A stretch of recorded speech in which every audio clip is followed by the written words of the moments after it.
For 32 years, I've tended the gardens at Harrington Estate. My calloused hands have sculpted every hedge, nurtured every rare orchid in the greenhouse, and designed each seasonal display that has graced the covers of architectural magazines. The Harringtons trusted no one else with their prized botanical collection, a trust that extended only to the plants, never to the man who made them flourish.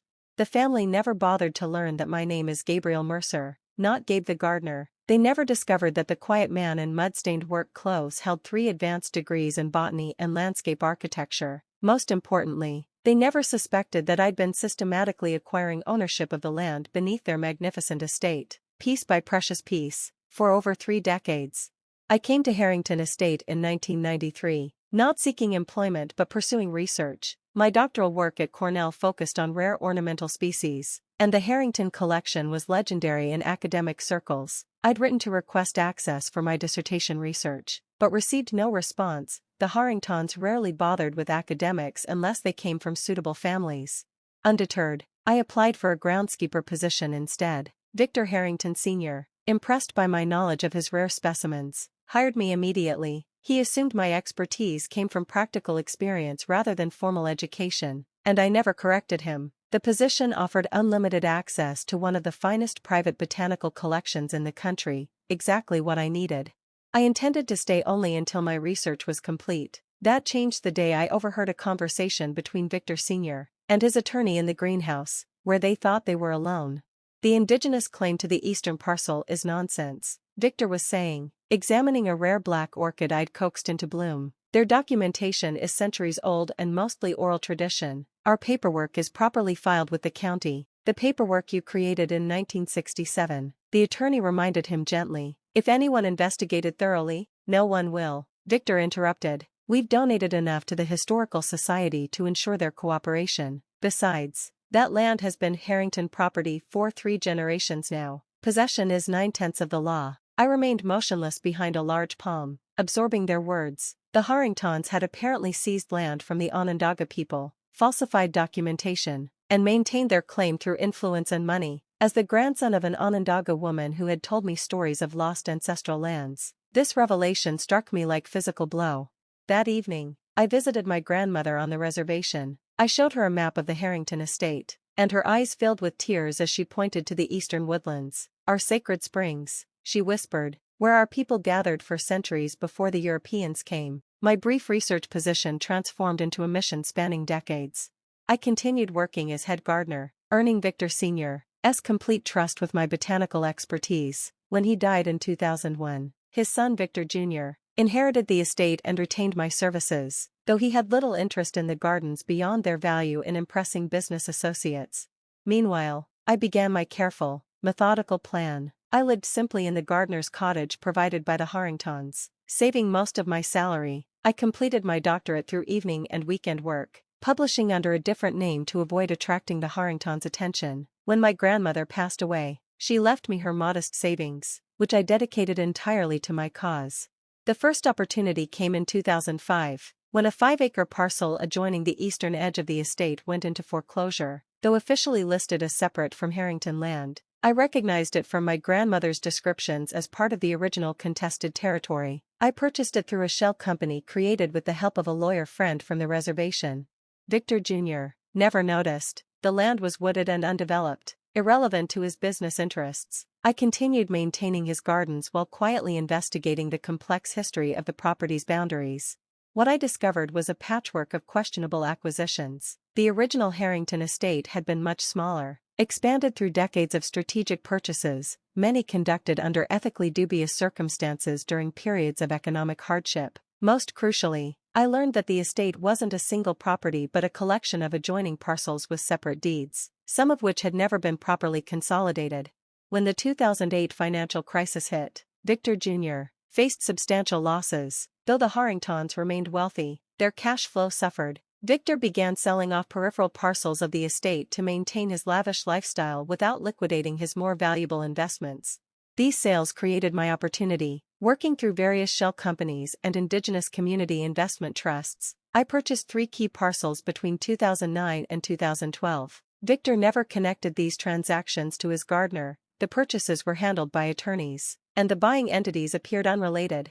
By 2015, I controlled nearly 40% of what had once been Harrington land, including the eastern woodland with the sacred springs. Yet my most significant acquisition came unexpectedly.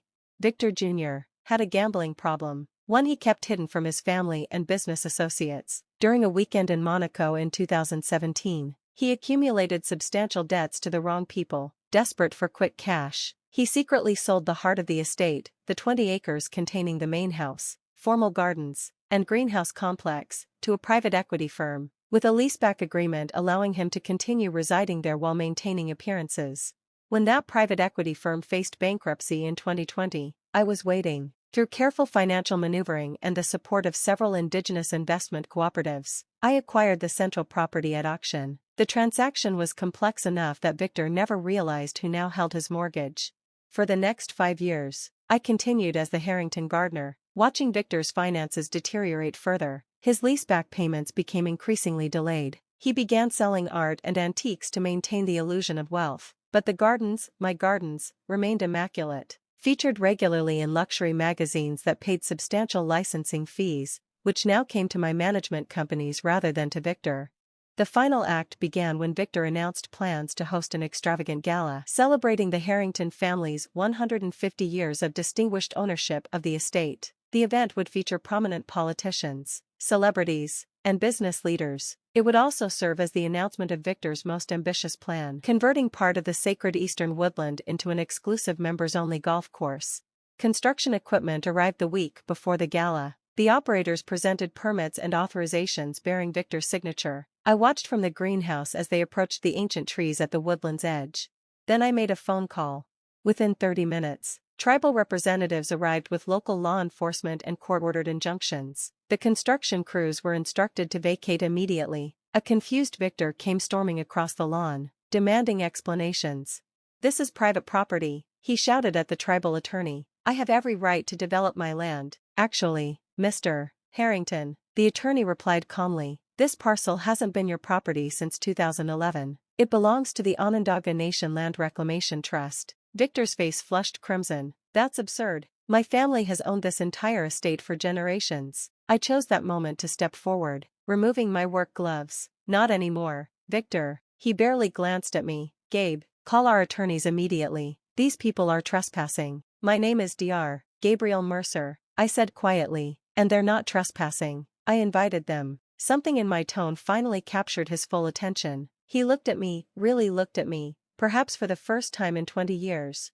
"What are you talking about?" he demanded. The tribal attorney handed him a thick folder of legal documents. "These papers detail the current ownership of what you call Harrington Estate," she explained. "The eastern woodland belongs to the Onondaga Nation. The remaining parcels, including the main house where you reside, belong to various entities controlled by Dr. Mercer." Victor flipped through the papers, his hands shaking. "This isn't possible," he whispered.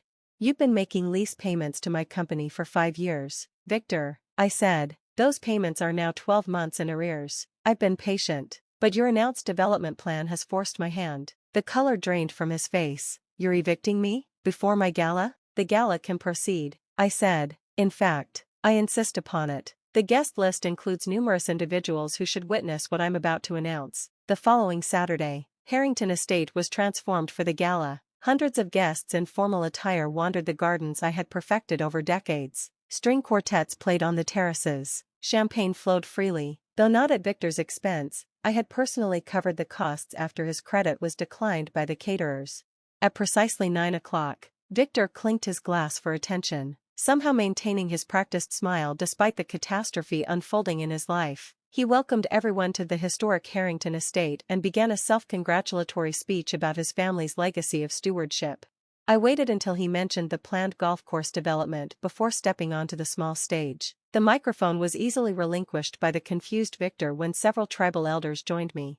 "Distinguished guests," I began, "my name is Dr. Gabriel Mercer. For 32 years, I've been introduced at events like this, when I was acknowledged at all, as the gardener. Tonight, I'm speaking to you as the principal owner of what will now be called Ganondagan Gardens, a cooperative cultural and botanical preservation project." The crowd murmured in confusion. Victor attempted to reclaim the microphone, but security, no longer in his employ, gently restrained him.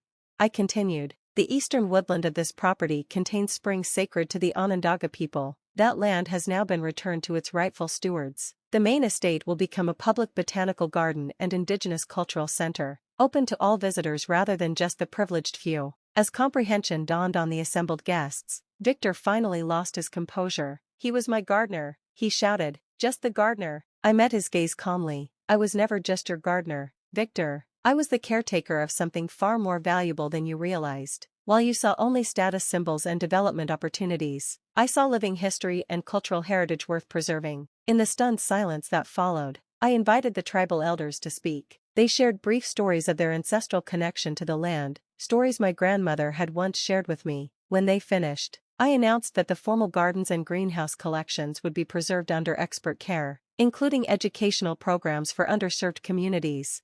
As the guests departed, whispering among themselves about the evening's dramatic revelations, Victor remained on the terrace, staring vacantly at the gardens that had never truly belonged to him. "You have 2 weeks to vacate the premises," I informed him quietly. "I've arranged temporary housing for you in the village. It's modest but comfortable." 32 years, he murmured, finally comprehending the scope of what had happened. "You worked for my family for 32 years just to take our land?" "Not to take it," I corrected him, "to return it. There's a difference that your grandfather never understood when he falsified those documents in 1967. Victor looked up sharply. "You knew about that?" "I knew everything, Victor. Your family saw only the gardener's clothes, never the man wearing them. That was your mistake." The following morning, I walked the grounds at dawn, as I had done every day for 3 decades. The dew-covered roses, the precisely trimmed hedges, the rare specimens in the greenhouse, all exactly as they should be. For the first time, I entered the main house through the front door rather than the service entrance. In the grand entrance hall, I passed the portrait of Victor Harrington Sr., his imperious gaze now seeming less confident. Perhaps he understood now, wherever he was, that ownership isn't about papers filed in county offices or names engraved on silver markers. True ownership comes from connection, from care, from the patient nurturing of something greater than oneself. I opened the French doors and stepped onto the main terrace, surveying the gardens that had been my life's work. Soon, these paths would be filled with visitors of all backgrounds. Children from the reservation would learn about their ancestral plants. Botanical researchers would have full access to the collections. As the morning sun illuminated the greenhouse glass, I smiled at the irony that had apparently escaped 3 generations of Harringtons. They had paid me, decade after decade, to nurture the very evidence of their fraudulent claim. Every ancient tree I preserved, every heirloom plant I propagated, strengthened the case for the land's original stewardship. The Harringtons had always believed that wealth meant never having to look closely at those who served them. They never imagined that the man in soil-stained clothes, invisible despite being in plain sight for 32 years, would be the architect of their downfall and the guardian of something far more precious than their family name.